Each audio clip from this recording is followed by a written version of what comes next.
Regras de competência do direito penal processual penal.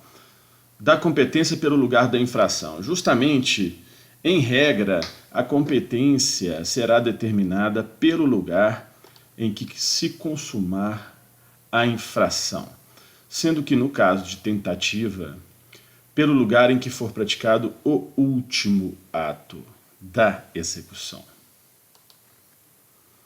Se, iniciada a execução no Brasil, a infração se consumar fora do território nacional, a competência será determinada pelo lugar no Brasil do último ato de execução. Essa foi a questão de uma prova da magistratura do Acre de 2019. Era certa. Quando o último ato de execução for praticado fora do território nacional,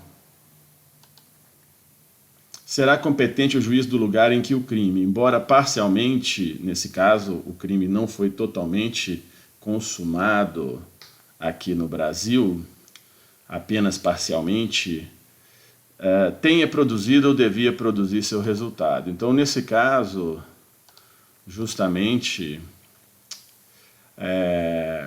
o local da infração para efeito de competência será justamente o local que, embora parcialmente, tenha produzido ou devia produzir o seu resultado.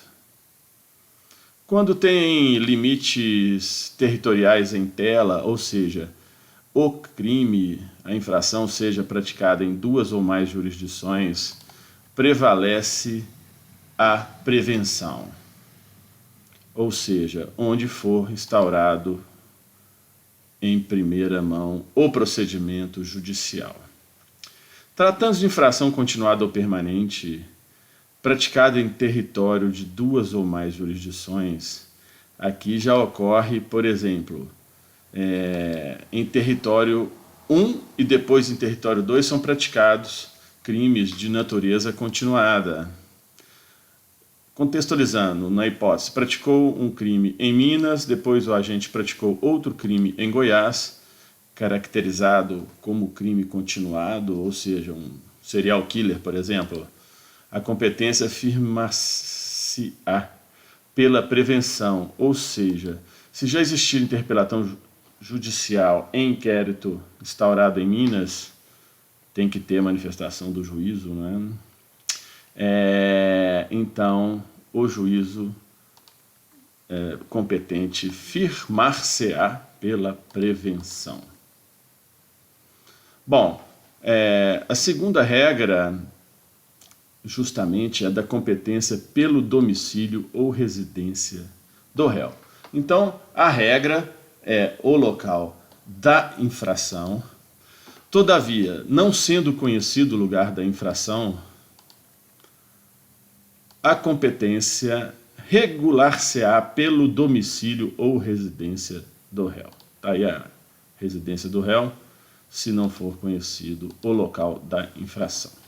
Sendo que se o réu tiver mais de uma residência, a competência firmar-se-á pela prevenção. E no caso, claro, das residências estarem situadas em locais distintos, em cidades também acobertadas por jurisdições diferentes. Se o réu não tiver residência certa ou ignorado for seu paradeiro, aí nós já estamos na terceira opção, né? Ou seja, voltando. Primeira hipótese, local do crime. Segundo lugar, a residência do réu. Terceiro, o réu não tem residência ou está sumido, ignorado seu paradeiro.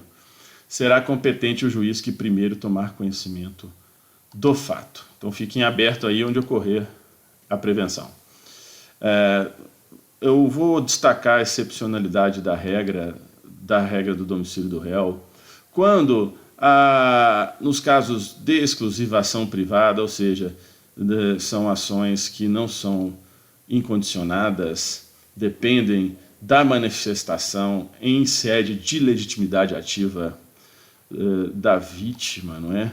Então, o querelante, que é a vítima, poderá preferir o foro de domicílio ou da residência do réu.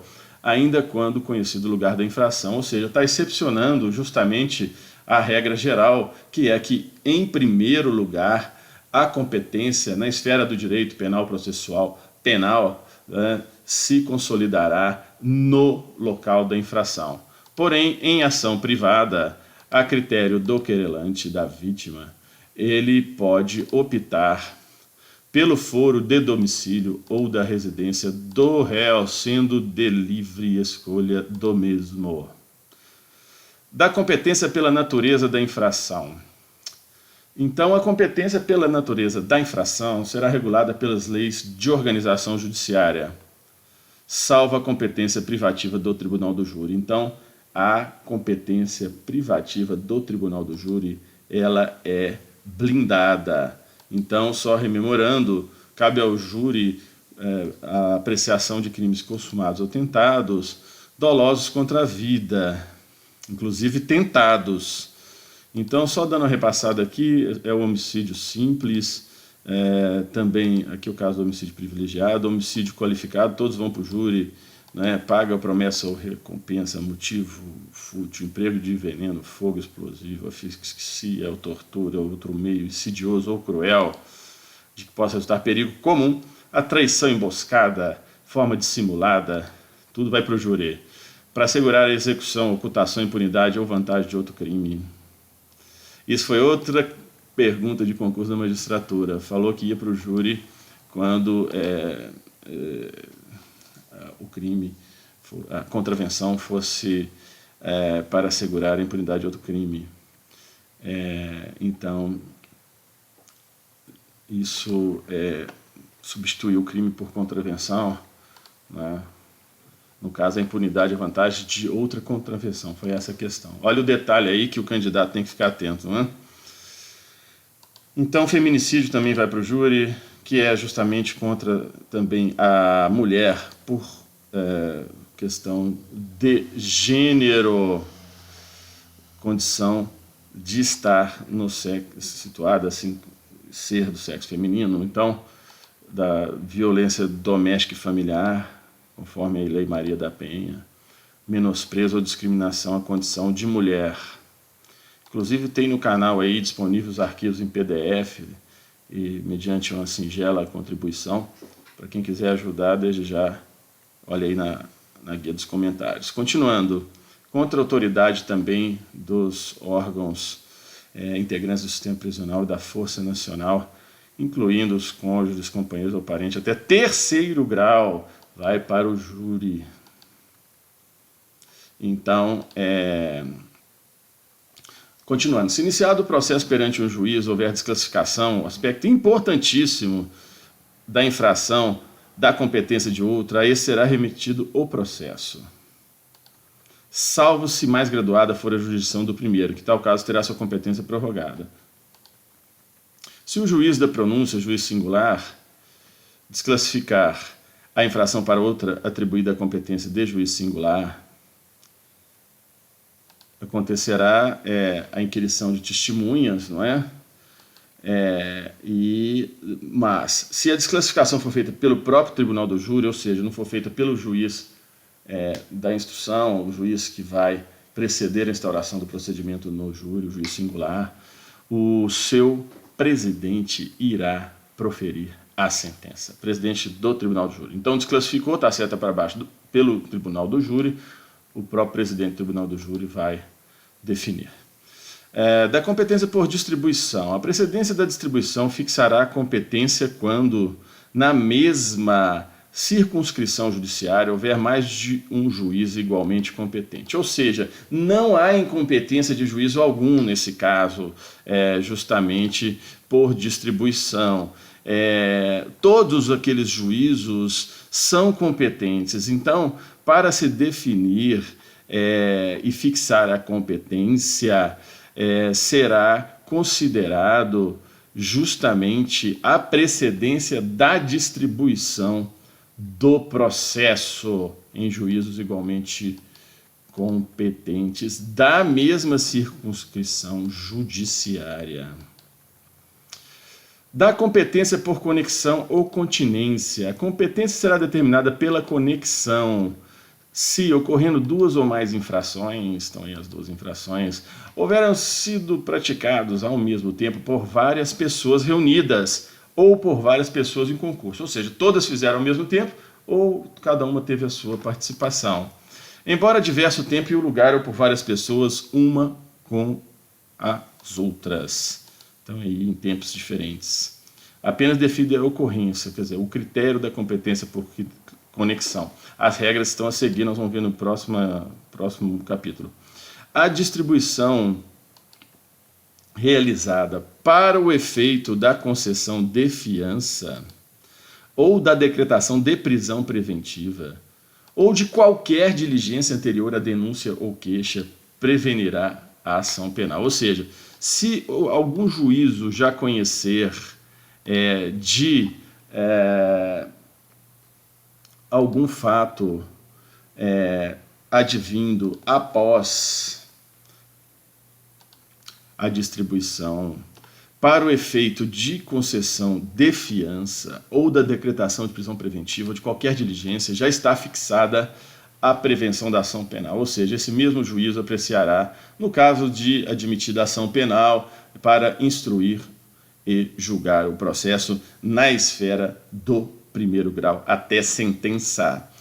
Se, no mesmo caso, houverem sido umas praticadas para facilitar ou ocultar as outras, ou para conseguir impunidade ou vantagem a qualquer delas. No caso das provas. Quando a prova de uma infração ou de qualquer de suas circunstâncias elementares influir na prova de outra infração. Ou seja, você tem provas de uma infração que são influenciadoras para poder se julgar a outra infração.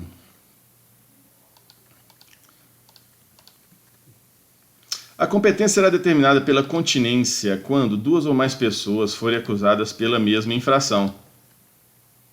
Então, existe uma acusação para várias pessoas. Também, no caso de infração cometida nas condições previstas aí nos artigos do Código Penal mencionados.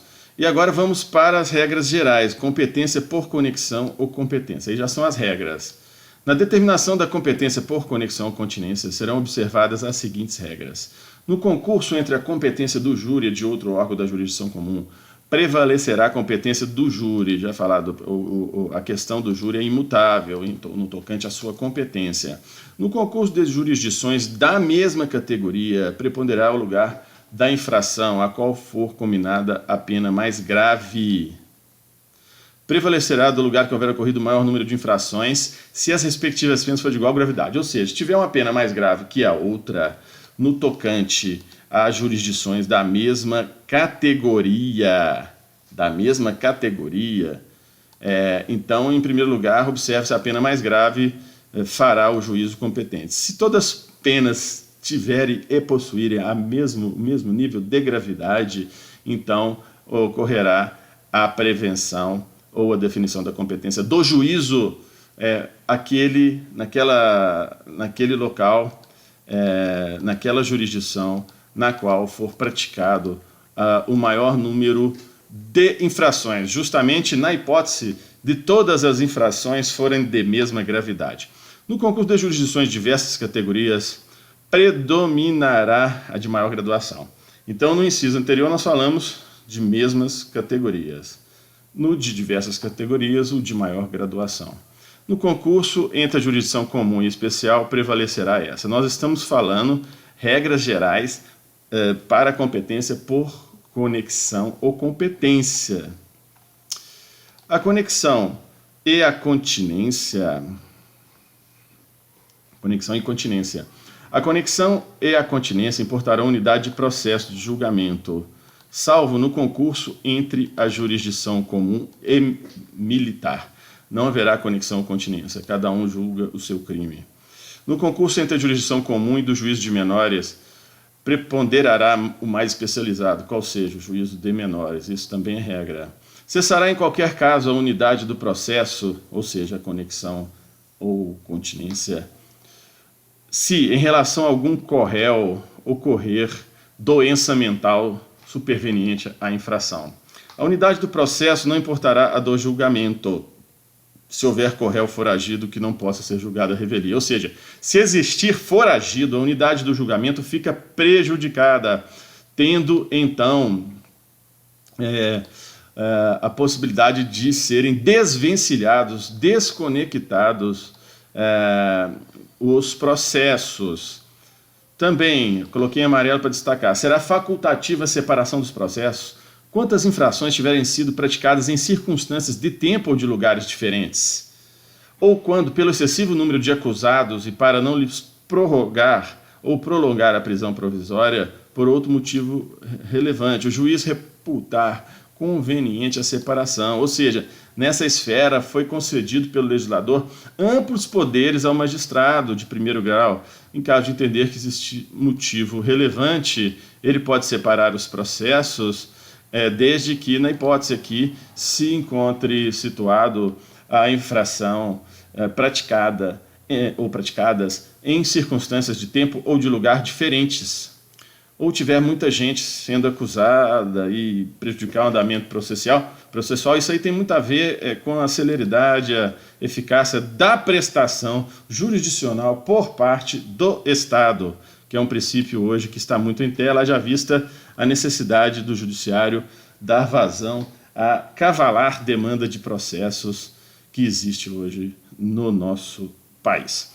Verificada a reunião dos processos por conexão ou continência, ainda que no processo da sua competência própria, venha o juiz ou tribunal proferir sentença absolutória que desclassifica a infração para outra que não se inclua na sua competência. Continuará competente em relação aos demais processos, então na verdade, a desclassificação parcial, sendo que no parágrafo único consta que, reconhecida inicialmente ao júri a competência por conexão ou continência, o juiz, se vier a desclassificar a infração ou impronunciar ou absolver o acusado, ou seja, no caso, antes da instauração do júri, de maneira que exclua a competência do júri, remeterá o processo ao juízo competente. Se, não obstante, a conexão ou continência forem instaurados processos diferentes, a autoridade de jurisdição prevalente deverá avocar os processos que corram perante os juízes. Então, vou voltar aqui. Ou seja, existem as condições para configurar a conexão continência. E, mesmo assim, forem instaurados processos diferentes. Então, a autoridade de jurisdição prevalente, ou seja, aquela que preponderará de acordo com as regras aí acima elencadas, deverá avocar os processos que corram perante os juízes. Então, o juiz, que legalmente é o prevento, vai noticiar, vai comunicar aos juízes que não são preventos, para que ocorra a avocação, trazendo para si, assim, a competência dos demais processos conexos ou continentes. Salvo se já estiverem com sentença definitiva. Nesse caso, a unidade dos processos só se dará ulteriormente para o efeito de soma ou de unificação das penas. Então, a regra vale até sentença do juízo. Continência. A competência aqui, reiterando, será determinada pela continência quando duas ou mais pessoas forem acusadas pela mesma infração. No caso de infração cometidas de acordo com as regras do Código Penal. Da competência por prevenção. Verificar-se a competência por prevenção toda vez que concorrendo dois ou mais juízes igualmente competentes ou com jurisdição cumulativa, um deles tiver antecedido os outros na prática de algum ato do processo ou de medida a isso relativa, ou de medida. Então, ocorre a prevenção. Ainda que anterior oferecimento da denúncia ou queixa, ou seja, pode não estar instalada a ação penal e já poderá ocorrer a prevenção mediante já ato judicial de determinado juízo. Então, acreditando ter atendido a contento, agradecemos e agradeço mais uma vez a audiência do canal. Ótimos estudos para todos.